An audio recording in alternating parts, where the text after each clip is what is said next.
What's up, guys? So I'm making this video just gonna kind of see how it goes.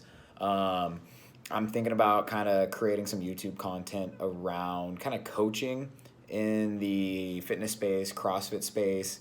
There's a lot of YouTube channels out there in the CrossFit space, but I would mainly say they're kind of like from the athlete standpoint, and kind of just generalized, fitness. I mean, Arm and Hammer. We got the Buttery Bros. So there's a lot of commentary.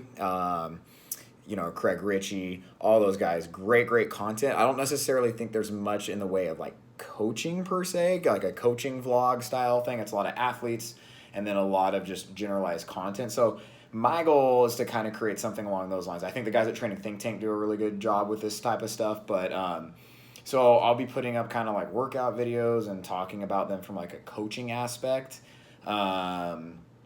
As far as like what's going on physiologically with the body, kind of honestly like a free resource for possible education.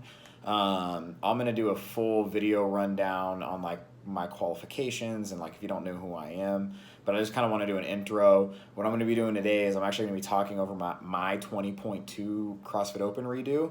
And again, it's gonna be very different. I'm not gonna be talking about strategy too much or how I could have done better. What I'm going to be talking about is kind of like physiologically why certain things were happening during this workout. If you're a coach, how you could look at certain things for your athletes and maybe coach them differently, talking about how the body reacts to different things. So I'm not going to go too far into the weeds either. I want this to be kind of like anybody can digest this kind of stuff, but it is going to be a little bit different. I feel like a lot of people, when they have like coaching stuff, they talk about like how to split things up, how to break. I'm going to be talking about more in-depth stuff, but try to make it relatable.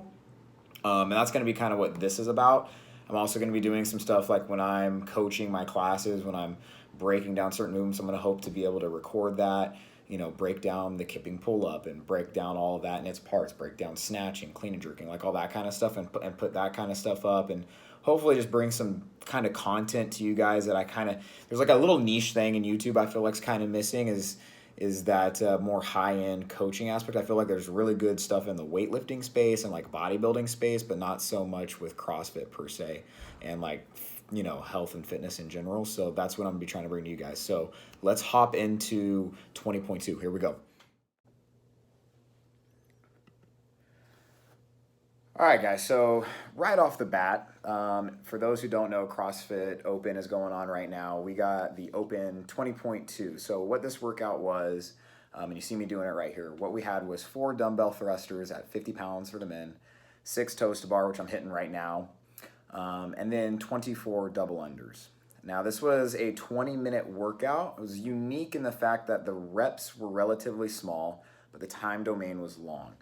Okay, Dave Castro said this was meant to be something similar to Cindy, which is another 20-minute workout where the reps are short and you're doing a lot of rounds. Now, when attacking a workout like this, if you're a coach, right, and you have an athlete who's attacking a workout like this, there's a lot of things you want to think about. Obviously there is some skill involved in this workout, toe to barring, double undering, dumbbell thruster weight. Now, let's assume that an athlete you're working with has all the necessary components to do those movements, do them well. What this workout really comes down to is cardiovascular fitness, and pacing. Okay. You might see in this video, it's kind of hard to tell, but I have a clock in the back and it's set to an interval pace every 55 seconds. Now, the reason for this is that I did this workout on Friday and I didn't hold a specific pace. I really kind of tried to go by feel. I knew I needed to go slow. Like if you watch other videos, everybody's like, you got to go slow on this workout. And that is it's true. You have to because it is such a long workout. But again, I am somebody personally who doesn't have a background in aerobic training. I was a football player, so everything I did was sprint, stop, sprint, stop. So I don't inherently have a built-in pacing mechanism where I can tell the finer, like, what's the difference between 85% output and 90% output. I'm not the best at that. So what happened on Friday was I went out. I was going relatively slow, but I wasn't going slow enough, and I ended up blowing up around in between minute 13 to 16. And what happened was, okay, when you're looking at a workout like this, is you're gonna ramp your heart rate up steadily. Hopefully, if you're pacing right. You're not going out at a pace that is going to spike your heart rate too soon, spike your body temperature, blood pressure, all these things. These things that, we typically say redlining, that's what coaches are talking about. We're talking about your actual blood pressure increasing, your heart rate increasing, your breathing mechanics increasing to a point that is not sustainable for a long duration, right? And so when I did this workout on Friday, I didn't redline, right? I didn't get off the bat redlining, but I would say I was holding a percent of my threshold. Like if you're talking about VO2 max or these more in-depth markers for aerobic fitness, I was holding a percentage that was too high for that time allotted. I would say I was probably trying to maintain an 85 to 90% output for 20 minutes, which for my current fitness level wasn't going to happen. I was like trying to hold 45-second rounds. And for me, that put me at a percentage of effort that I just could not maintain for all 20 minutes. I could maintain it for almost 15 minutes, but those final 5 minutes. And what ended up happening is I went from taking very small rest to very long rest, right? So the first 10 minutes or so, I was going from station to station. You can see here, I'm doing a very good job of this, of just moving from station to station, not taking a lot of rest. But what I did differently here is you'll see after I finish these double unders, I'll finish with 10 seconds and I'll just wait. I'll stop. I'll wait until the clock tells me to go again. I wasn't doing that on Friday. I was moving slow, but I wasn't taking the necessary 5 to 10 seconds to slightly bring my heart rate back down, bring my breathing back down. And doing that early on in a workout is very hard, right? If you're a coach coaching an athlete, especially a CrossFit athlete, especially if their background is in something like football or a high sprint style sport, it's very hard to tell them when they feel 100%, like 3, 2, 1, go, hey, you're gonna be slow, you're gonna stop, because you're like, well, I'm fresh, I'm just gonna try to get ahead of the clock. And that's not, like physiologically, so on Friday, I got 20 rounds flat. Today, I got almost 22 rounds. I was like 8 double unders away from 22 rounds flat. I was moving significantly. I would say I was moving the same speed, but every round early on, those extra 5 to 10 seconds I had in the 55-second window, I would just stop and rest. And I wouldn't do that on Friday. I thought, I'll get ahead of the clock. And that ended up redlining me around minute 13 to 16 to where instead of taking they're right here, right? Like 5, 3, 2, 1, go. Instead of taking those 5 to 10 seconds earlier on, I was just getting ahead of the clock on Friday. And that led to me really blowing up and resting anywhere between 30 seconds sometimes. And in a 20-minute workout, when you have a lot of transitions, taking 30-second rest, that really eats into your overall time, right? So taking rest earlier on kept me at a more steady heart rate. So from a physiological standpoint, why is this? Okay, so when today doing 55-second rounds, I would say I was maintaining I would say around 80% perceived effort heart rate. Again, I'm not wearing a heart rate monitor, so I'm not specific on that. But I felt like I could maintain that 55-second interval for a very long time. And you'll see as this video goes on, and I do. I don't really fall off the 55 seconds until, 16, 17 minutes, I think. And then at that point, it was only like 2 rounds I fell off. And then I sped back up to where I pretty much got back onto a 55-second clock. If you're a coach and you have an athlete who has a really hard time pacing, I think it's really imperative to at least start them and get in training, get them used to pacing with a clock. Ideally, you want to get them to the point where they can pace without a clock, especially if they're like a competitive CrossFit athlete, because they're not always going to have an interval clock at a or a sanctioned event or something like that. But man, it is challenging to self-pace yourself as an athlete with a background in a sprint style sport, just because of the adrenaline and the idea of like, there's this idea like you want to get ahead of the time and you're going to get tired anyway, so eventually that'll fall off. Workouts like this prove that that's not true. Pacing early on paid dividends later on for somebody like me. So if you have athletes who you know have a really hard time pacing, give them workouts that have specific paces they have to hit.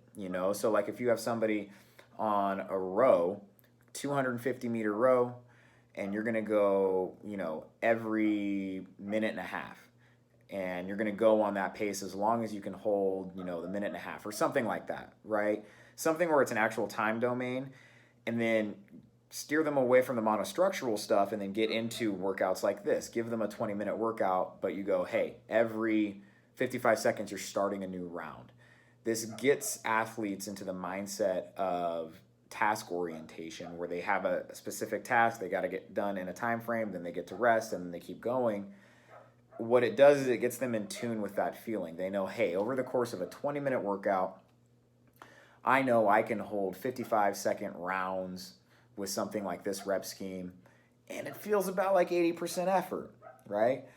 And you do that for a while, and eventually you can start taking the clock away, and they just know how it feels. They see a 20-minute workout come up, and they can start getting in tune with what 80% effort feels like. So then you as a coach, you go, hey, you're going to hit this 20-minute workout at an 80% effort.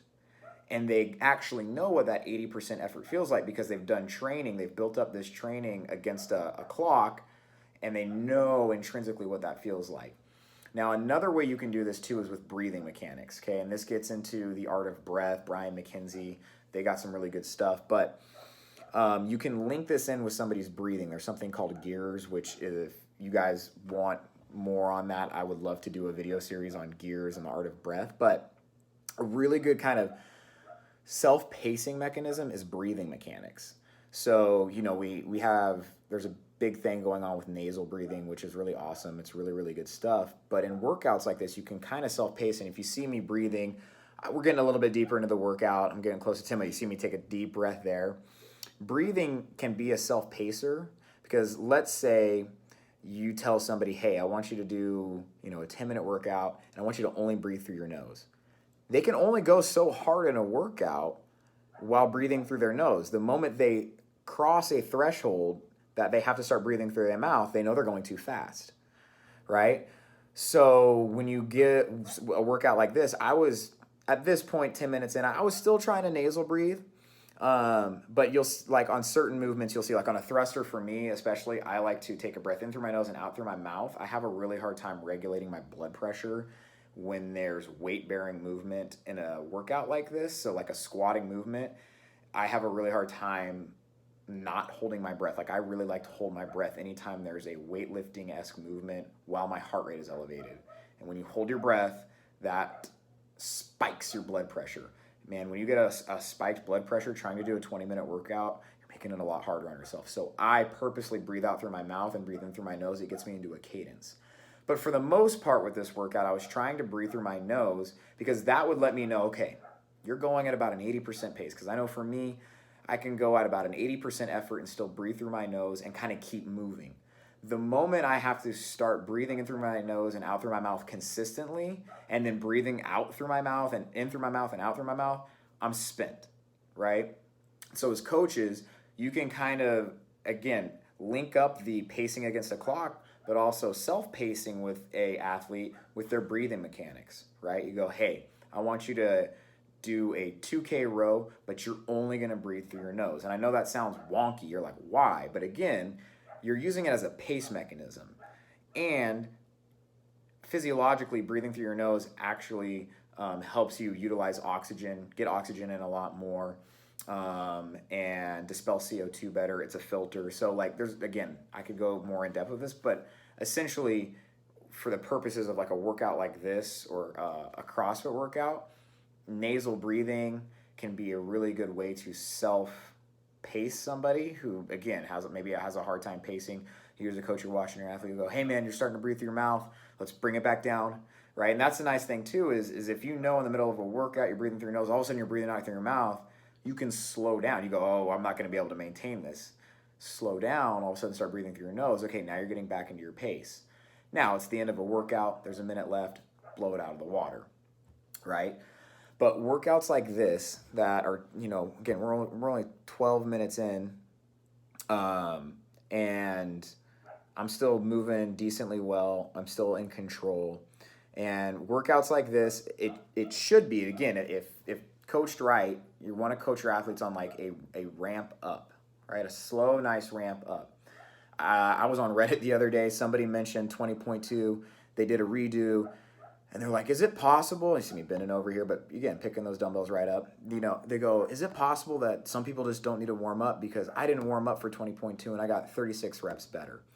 Now, redoing workouts, there's a whole host of why people usually do better. You know the workout now. But in a 20-minute workout like 20.2 here, if done correctly, really the first 5-10 minutes, even more, should be at a pace that is easy. It's a warm-up pace, right?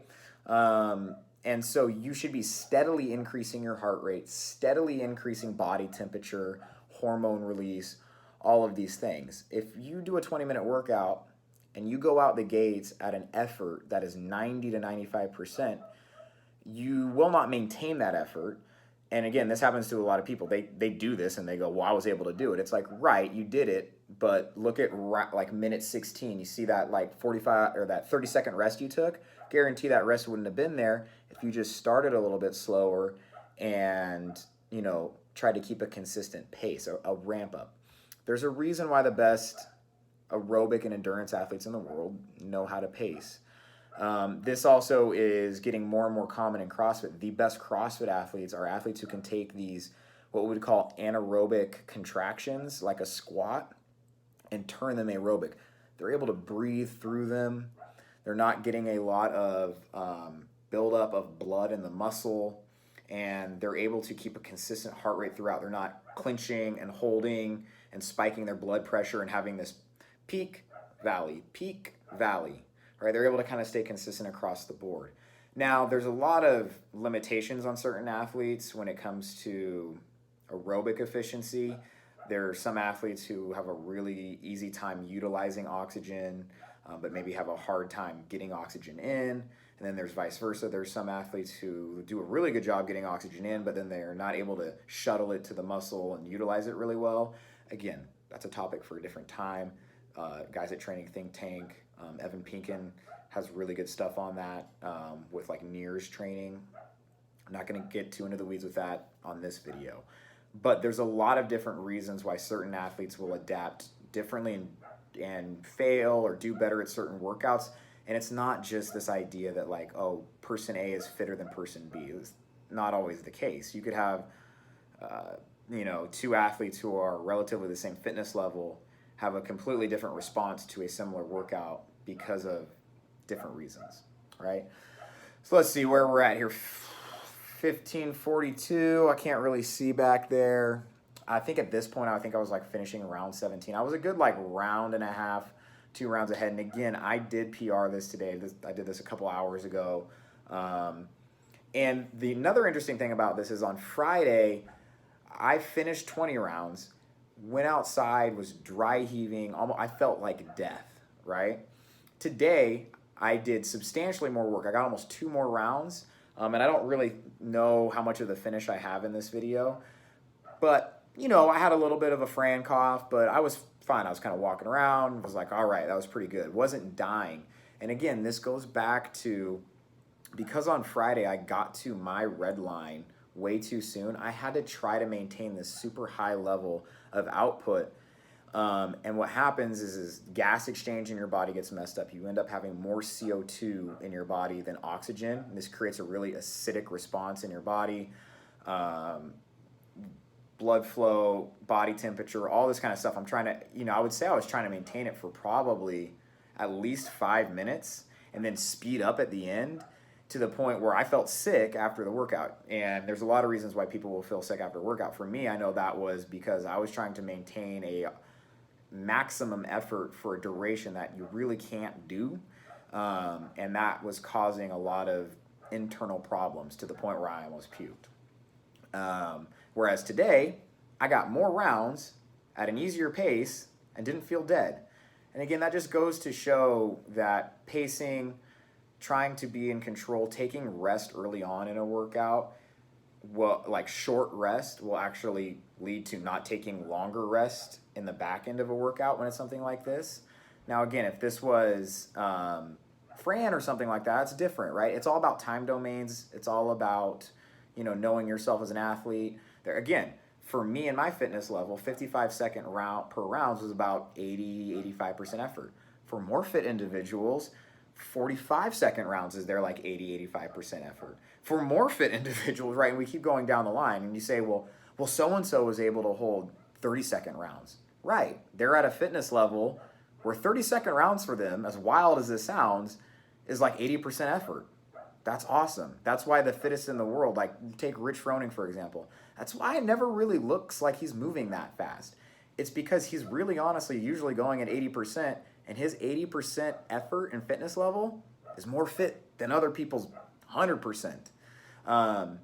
And that's really like where you can really start seeing a lot of gains. If you can start making individuals 80% fitness level higher than others, that's where you're going to see big gains, because it's very few and far between where workouts you can just go 100% effort off the bat and maintain. Again, it's the very small workouts that are like Fran and all that. All right, we're coming up on a minute left. I know I finished this round, so this is round 21 right here. And again, at this point, I still have a minute left. Yeah, dump the dumbbells. I think Aaron comes over and gets them for me. Doing the toes to bar here. Yeah, I mean, again, I'm already going to get around more, and I still have a minute, whereas on Friday, I was already done. Like, I got 20 rounds, and I was dead. So don't be afraid to work with pacing with your athletes. Incorporate different pacing mechanisms and methods.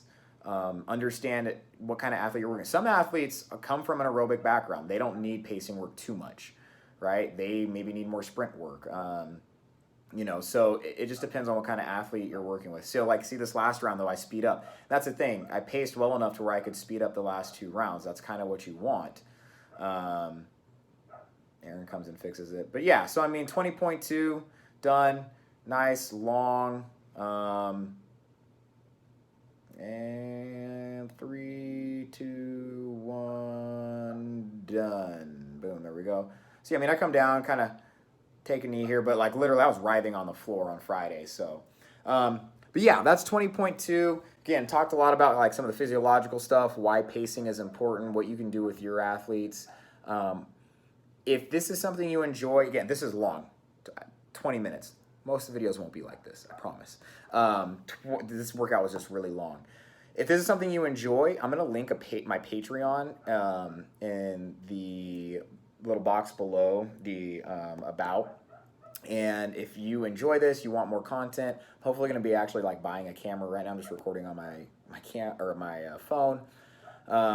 Get a nicer camera. Again, I'll be videotaping like maybe some of my personal training sessions, my weightlifting sessions with people, my classes where we're going over different gymnastics techniques, hopefully give something to you guys. And if I get enough people on Patreon who like are enjoying this kind of stuff, I'm actually going to put up some generalized programming on Patreon. I have my own online coaching that I do. It's called Stellar Strength and Conditioning. That's one-on-one personalized coaching. If you're interested in that, I'll leave a link to my email on the bottom. But if you're just on Patreon, you just want to send me like $5 or something like that. If I get enough people at the end of the month, I will put up just kind of like maybe like 4 or 6 week template programs, like how to build your engine, build strength. Again, just generalized stuff that people can implement into their programming. And then if that's something you actually like want to get more in depth with, you can hire me as a coach, and I do one-on-one training 3 days a week or 5 days a week. And it's all dependent on your goals and your wants and your needs. So thank you for watching. Again, I hope this is the start of something that will progressively get better. Again, the first couple of videos, you're gonna have to bear with me as far as quality and stuff like that, but I do want to do this, so I'm just kind of like going for it, not caring about you know, how it looks or anything like that, or what people think about it right off the bat. But thank you for watching, and have a good day, guys.